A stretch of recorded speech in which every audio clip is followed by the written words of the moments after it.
नमस्कार मित्रों, आज का जो मेरा टॉपिक है वह हम सबकी आस्था और विश्वास से जुड़ा है। और मेरे ख्याल से आप समझ गए होंगे कि मैं बात कर रहा हूं मंदिर की। और मंदिर का वास्तु से क्या संबंध है, यह जानने से पहले हमें यह जानना होगा कि हमारी मंदिर जाने का प्रयोजन क्या है। अब किसी को वहां जाने से पीस ऑफ माइंड मिलता है, तो किसी के लिए उस ऑलमाइटी सर्वशक्तिमान से कनेक्ट होना है, किसी के लिए ईश्वरीय सत्ता से अपना समाधान मांगना है। दूसरे शब्दों में कहीं ना कहीं वह जो अज्ञात है उससे कनेक्ट होना है। अब आप सोचेंगे कि इसमें नया क्या है, यह तो हम सभी जानते हैं, तो क्या इसमें वास्तु का भी कोई रोल है? जी हाँ दोस्तों, मंदिर निर्माण में वास्तु का एक अहम रोल है। और वास्तु के अनुसार मंदिर निर्माण के बारे में कुछ भी जानने से पहले हमारे लिए यह जानना भी जरूरी है कि ईश्वर कौन है और वह है भी या नहीं।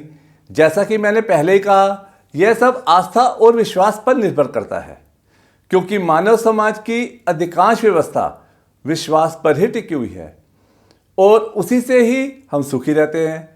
पिता पुत्र में, बहन भाई में, हस्बैंड वाइफ में, भाई भाई में, दुकानदार और खरीदार में, डॉक्टर और पेशेंट में, ये जितने भी रिलेशंस हैं, इन सब का काम विश्वास पर ही चल रहा है और इसी विश्वास की शक्ति पर ही संसार टिका हुआ है। और दूसरी ओर अविश्वास करने वाला अपने आप में ही दुखी है, अशांत है और अव्यवस्थित बना रहता है। इसलिए ईश्वर शक्ति पर विश्वास करने के अलावा हमारे पास और कोई रास्ता नहीं है। कहते हैं जो सही मंदिर है वहाँ मान्यताएं पूरी होती हैं, पर मेरे गुरुदेव कहते हैं कि वास्तव में मान्यताएं पूरी होने का फार्मूला यह नहीं है। मान्यताएं पूरी तभी हो जाएंगी जब आप बैलेंस में आ जाओगे, क्योंकि मंदिर जो है वह एक ऐसा स्थान है जब आप वहाँ पर जाकर खड़े होते हैं तो आप बैलेंस में आ जाते हैं और आपकी जो सोच है, जो काम नहीं कर रही थी, वह काम करना स्टार्ट हो जाती है और आपका मनचाहा पूरा होने लगता है। यहाँ जो वर्ड यूज़ किया है मैंने, बैलेंस, तो उस बैलेंस वर्ड को आप कुछ इस तरह समझ सकते हैं कि जब आप कार चलाते हैं तो कुछ समय पश्चात आपकी कार के पहियों की व्हील बैलेंसिंग बिगड़ जाती है और मैकेनिक कहता है कि उसकी अलाइनमेंट आउट हो गई है। और जब आप कार की व्हील बैलेंसिंग और अलाइनमेंट करवा लेते हैं तो वह दोबारा से ठीक फॉर्म में आ जाती है। ठीक उसी तरह मंदिर भी वही काम करता है। जब हमारे पैर डगमगाने लगते हैं, हमारा मन किसी काम में नहीं लगता या भटक जाता है और कुछ भी समझ में नहीं आता कि क्या किया जाए, तो मंदिर ही वह जगह है जहां जाकर हम बैलेंसिंग में आ जाते हैं और हमारे रुके हुए काम बनने लग जाते हैं।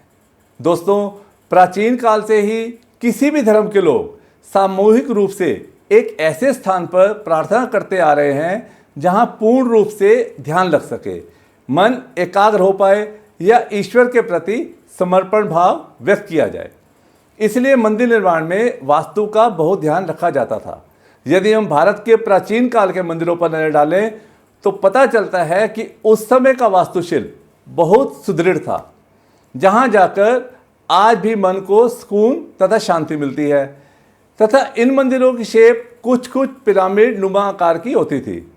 और हिंदू मंदिर की कंस्ट्रक्शन में वास्तु के साथ साथ ज्योतिष और खगोल शास्त्र का भी ध्यान रखा जाता था।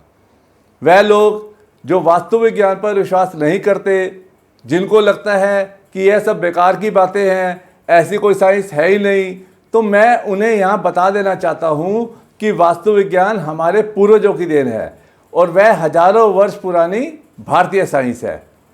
आपको यह जानकर आश्चर्य होगा कि भारत में ऐसे शिव मंदिर हैं जो केदारनाथ से लेकर रामेश्वरम तक, उत्तर भारत से लेकर दक्षिण भारत तक एक ही सीधी रेखा में बनाए गए हैं, जबकि केदारनाथ से रामेश्वरम के बीच लगभग 2383 किलोमीटर का डिस्टेंस है। लेकिन ये सारे शिव मंदिर एक ही समांतर रेखा पर पड़ते हैं। आखिर हजारों वर्ष पूर्व किस तकनीक का इस्तेमाल करके इन मंदिरों को कैसे 79.41 डिग्री लॉन्गिट्यूड पर एक ही समांतर रेखा में बनाया गया था? अब आप इसे वास्तु विज्ञान या वेद, कुछ भी कहें, पर ये तथ्य हैरान कर देने वाले हैं। यदि आपको विश्वास न हो तो आप ये सब तथ्य गूगल पर चेक कर सकते हैं। भारत के जितने भी प्राचीन मंदिर हैं जो कि वास्तु के अनुसार बने हुए हैं, इन सभी मंदिरों में एक चीज़ कॉमन है कि यहाँ पर जो भी ईश्वर की प्रतिमाएं हैं वह मंदिर की वेस्ट डायरेक्शन में लगी हुई हैं। वास्तु में वेस्ट डायरेक्शन अथवा पश्चिम दिशा को इच्छा पूर्ति दिशा कहा गया है। यहाँ हमारी सभी डिज़ायर, सभी इच्छाएं फुलफिल होती हैं।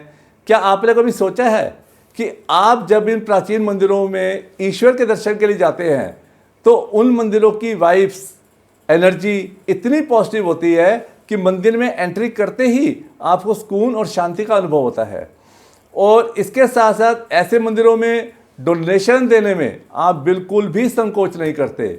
जितनी आपकी पॉकेट अलाउ करती है आप उससे भी ज़्यादा डोनेट कराते हैं।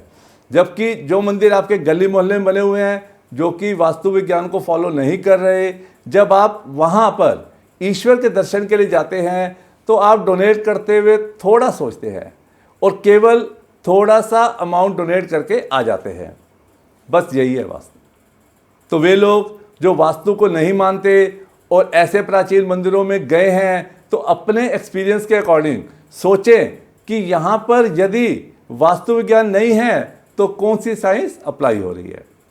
दोस्तों, आशा करता हूँ आपको मेरा वीडियो पसंद आया होगा। आप सबका बहुत बहुत धन्यवाद।